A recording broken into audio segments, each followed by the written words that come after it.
ओम श्री शक्ति नमः। ओम श्री शक्ति नमः। ओम श्री शक्ति नमः। ओम श्री शक्ति नमः। अटैक विश्व अध्यायम शंखचूड़ और भगवान शंकर का विशद वार्तालाप। श्री नारायण बोले, हे नारद, श्री कृष्ण की भक्ति में तत्पर रहने वाले शंखचूड़ ने मन में श्री कृष्ण का ध्यान करके ब्रह्म मुहूर्त में ही अपनी मनोहर पुष्प शैया से उठकर सर्वस्व जल से स्नान करके रात के वस्त्र त्याग कर धुले हुए 2 वस्त्र धारण किए। तुरंत उज्ज्वल तिलक लगाकर उसने अपने इष्ट देवता के वंदन आदि नित्य करते संपन्न किए। उसने दधि घट मधु और धान का अलावा आदि मंगलकारी वस्तुओं का दर्शन किया। हे नारद, उसने प्रतिदिन की पार्टी ब्राह्मणों को सदापूर्वक उत्तम रत्न श्रेष्ठ मणिया सुंदर वस्त्र तथा सर्वन प्रदान किया। यात्रा मंगलमय होने के लिए उसने बहुमूल्य रत्न मोती मणि तथा हीरा आदि जो कुछ उसके पास था अपने विप्र गुरु को समर्पित किया। उसने अपने कल्याणार्थ श्रेष्ठ तथा सुंदर हाथी घोड़े और धन सामग्री सब कुछ दरिद्र ब्राह्मणों को प्रदान किए। इसी प्रकार शंखचूड़ ने ब्राह्मणों को प्रसन्नतापूर्वक हजारों कोष भंडार 2 लाख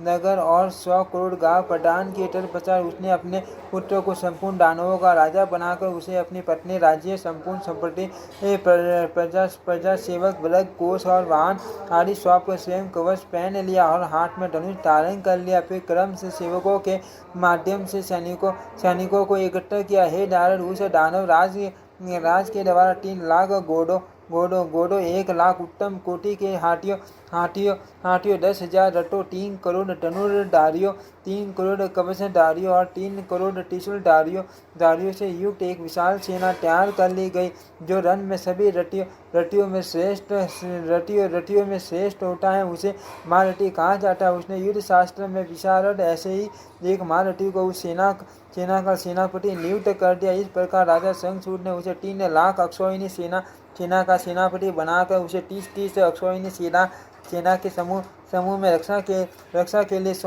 सैन्य सामग्री से संपन्न कर दिया। और तत्पश्चात मन में भगवान श्री हरि का स्मरण करता हुआ वह शिविर से बाहर निकल गया। वह सर्वोत्तम रत्नों से निर्मित विमान पर आरूढ़ हुआ और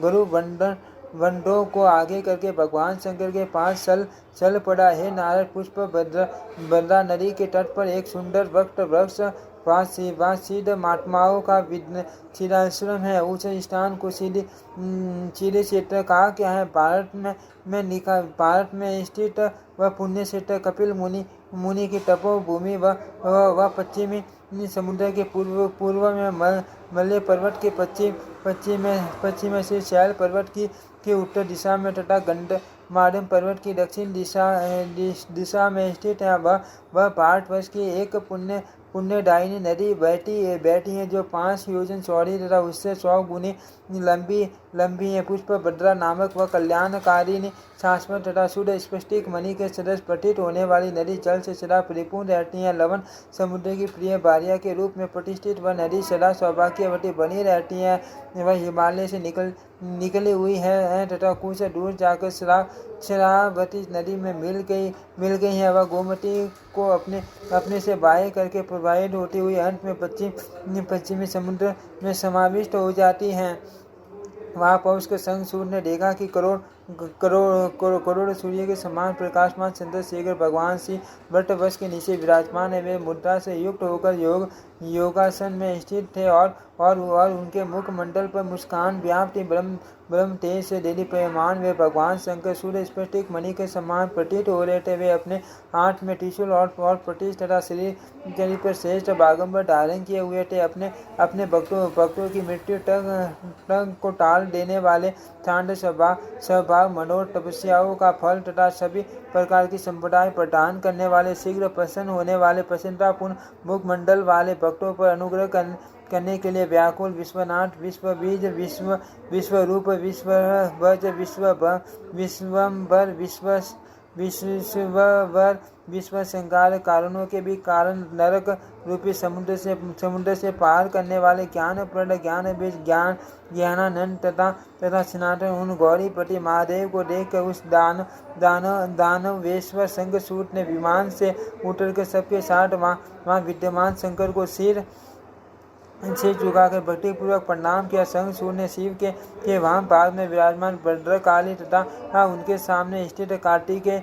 को भी प्रणाम किया। तब भद्रकाली, कार्तिकेय तथा भगवान शंकर ने उसे आशीर्वाद प्रदान किया। शंखचूड़ को वहाँ आया देखकर नंदीश्वर आदि सभी गण उठकर खड़े हो गए और परस्पर सामयिक बातें करने लगे। उनसे बातचीत करके राजा शंखचूड़ शिव के समीप बैठ गया। तब प्रसन्न चित्त वाले भगवान महादेव उससे कहने लगे। महादेवी बोले, संपूर्ण जगत की रचना करने वाले धर्मात्मा ब्रह्मा धर्म के पिता हैं। परम वैष्णव तथा धर्मपरायण मरीषि उन धर्म के पुत्र हैं और उन मरीषि के पुत्र धर्म परायण कश्यप हैं। प्रजापति दक्ष ने प्रसन्नतापूर्वक उन्हें अपनी 13 कन्याएं सौंप दी थे। उन्हीं कन्याओं में से एक परम साध्वी धनु भी हैं, जो उस वंश का सौभाग्य बढ़ाने वाले हुए। उस धनु के 40 पुत्र हुए, जो तेज संपन्न प्रबल दानव के रूप में विख्यात थे। उन पुत्रों में मान बल पराक्रम से युक्त एक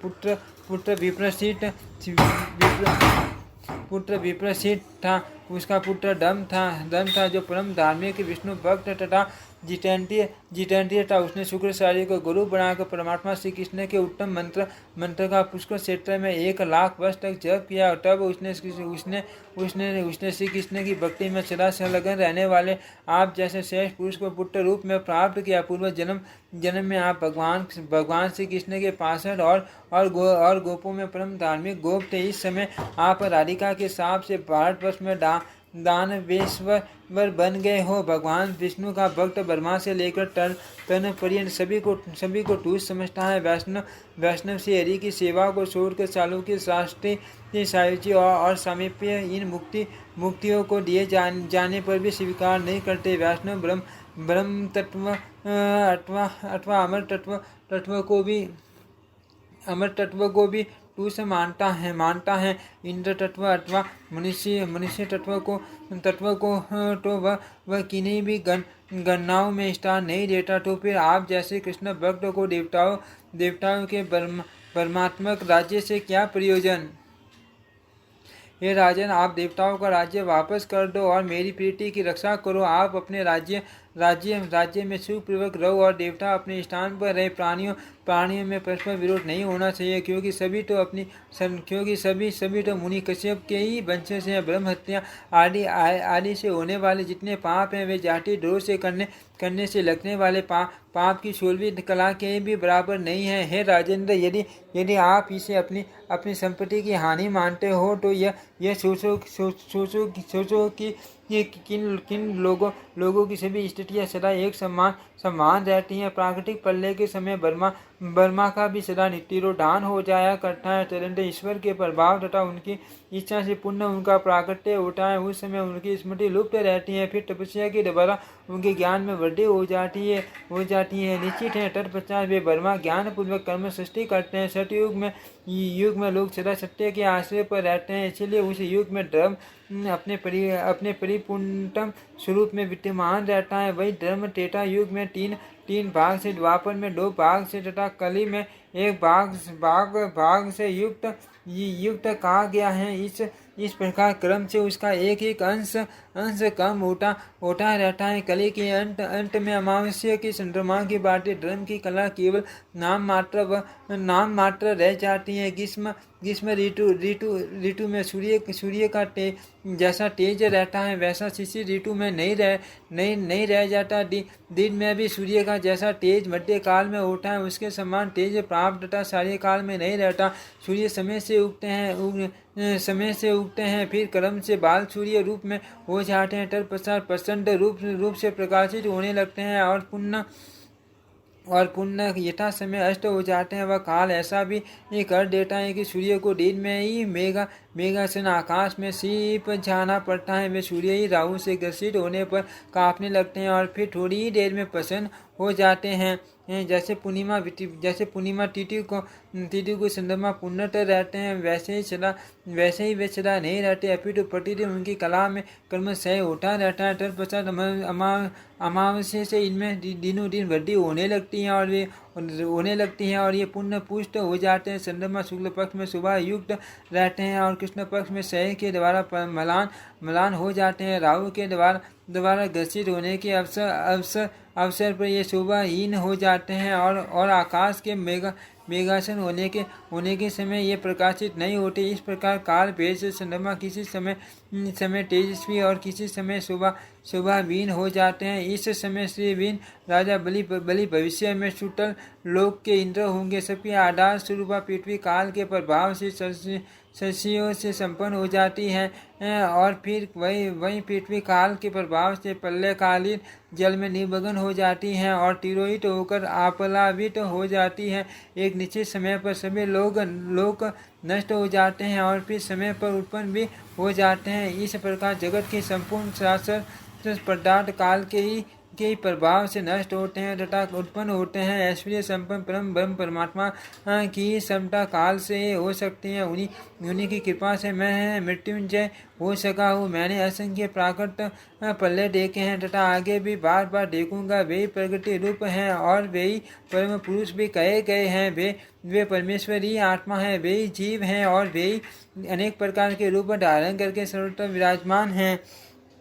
जो मनुष्य उन परमेश्वर के नामों तथा गुणों का सतत कीर्तन करता है वह यथा समय जन्म मृत्यु रोग भय तथा बुढ़ापे पर विजय प्राप्त कर लेता है। उन्हीं परमेश्वर ने ब्रह्मा को सृजन करता, विष्णु को पालन करता तथा मुझ महादेव को श्रृंगार करता के रूप में स्थापित किया है। इस प्रकार उन्हीं के द्वारा हम लोग अपने अपने कार्यों में नियुक्त किए गए हैं। हे राजन, इस समय मैं काला अग्नि रुद्र को संहार कार्य में नियुक्त करके उन्हीं परमात्मा के नाम और गुण का निरंतर कीर्तन कर रहा हूँ। इसी से मैं मृत्यु को जीत लेने वाला हो गया हूँ और इस ज्ञान से संपन्न हुआ मैं सदा निर्भय रहता हूँ। मेरे पास आने से मृत्यु भी अपनी मृत्यु के भय से उसी प्रकार भाग जाती है जैसे गरुड़ के भय से सर्प। हे नारद, पूर्ण रूप से तत्पर होकर सभा के बीच अपने संपूर्ण भावों को प्रदर्शित करते हुए सर्वेश्वर महादेव शंखचूड़ से ऐसा कहकर चुप हो गए। उनकी बात सुनकर राजा शंखचूड़ ने बार बार उनकी प्रशंसा की और वह विनम्रता पूर्वक उन परम प्रभु से यह मधुर वचन कहने लगा। शंखचूड़ बोला, हे भगवान, आपने जो बात कही है उसे अन्यथा नहीं कहा जा सकता, परंतु मेरा भी कुछ यथार्थ निवेदन है, उसे आप सुन लीजिए। आपने अभी यह कहा है कि जाति द्रोह करने में मान पाप होता है, तो फिर बलि का सर्वस्व छीन कर आप लोगों ने उसे सुतल लोक में क्यों भेज दिया है? ये प्रभु, मैं बलि के समस्त ऐश्वर्य को पाताल से उतार कर यहाँ लाया हुआ अर्थ इस पर मेरा ही पूर्ण अधिकार है। उस समय मैं बलि को छूटल लोक से लाने में समर्थ नहीं था, क्योंकि भगवान श्री हरि गदा धारण किए वहाँ स्थित थे। देवताओं ने भाई से हिरण्याक्ष का वध क्यों किया और उन्होंने शुंभ आदि असुरों को क्यों मार डाला? इसी प्रकार प्राचीन काल में समुद्र मंथन के समय देवता सारा अमृत पी गए थे। उस समय कष्ट तो हम दानवों ने उठाया था और उसके अमृत रूपी फल का भोग उन समस्त देवताओं ने किया था। यह विश्व प्रकृति स्वरूप उन परमात्मा का कीड़ा बांध है। वे जिस व्यक्ति को जो संपत्ति देते हैं वह उस समय उसी की हो जाती है। किसी निमित्त को लेकर देवता तथा दानवों के बीच विवाद सदा से निरंतर चला आ रहा है। किसी समय उनकी जीत अथवा हार होती है और समय अनुसार कभी हमारी जीत हार होती है। ऐसी स्थिति में देवता तथा दानव दोनों के सम्मान संबंधी तथा बंधु स्वरूप आप महात्मा परमेश्वर का हम दोनों के विरोध के बीच में आना निरर्थक है। यदि इस समय हम लोगों के साथ आप युद्ध करेंगे तो यह आपके लिए मान लज्जा की बात होगी। हमारी जीत होने पर पहले से भी अधिक हम दानवों की कीर्ति बढ़ जाएगी और पराजय होने पर आपकी मान हानि होगी। हे नारद, शंखचूड़ की यह बात सुनकर 3 नेत्रों वाले भगवान शिव ने हंसकर उसे दानवेंद्र को समुचित उत्तर देना आरंभ किया। महाराज जी बोले, हे राजन, ब्रह्मा के ही वंश में उत्पन्न हुए आप लोगों के साथ युद्ध करने में मुझे कौन सी बड़ी लज्जा होगी और हारने पर अब कीर्ति क्या होगी? हे नरप, इसके पहले भी तो मधु और कैटअप से हरि का युद्ध हो चुका है। एक बार उनके साथ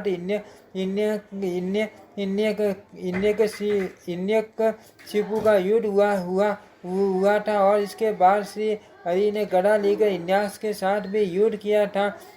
मैं भी तो पूर्व काल में टीपू राक्षस के साथ युद्ध कर चुका गा। उसी प्रकार पूर्व समय में शुंभ आदि दानवों के साथ सर्वेश्वरी सर्वजन्य प्रकृति का भी अत्यंत विस्मयकारी युद्ध हुआ था। आप तो परमात्मा श्री कृष्ण के प्रधान पार्षद रहे हो। जो दैत्य मारे के वे आपके जैसे नहीं थे।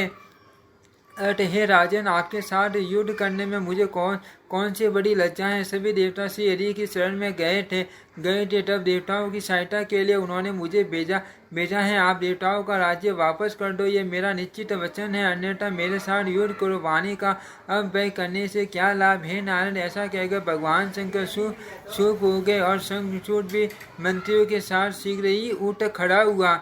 इति श्रीमद्देवी भागवते महापुराणे अष्टादशशास्त्रायां संहितायां नवम स्कंदे नारायण नारद संवादे शंखचूड़ कृते प्रबोध वाक्य वर्णन नामक विशो अध्यायम्।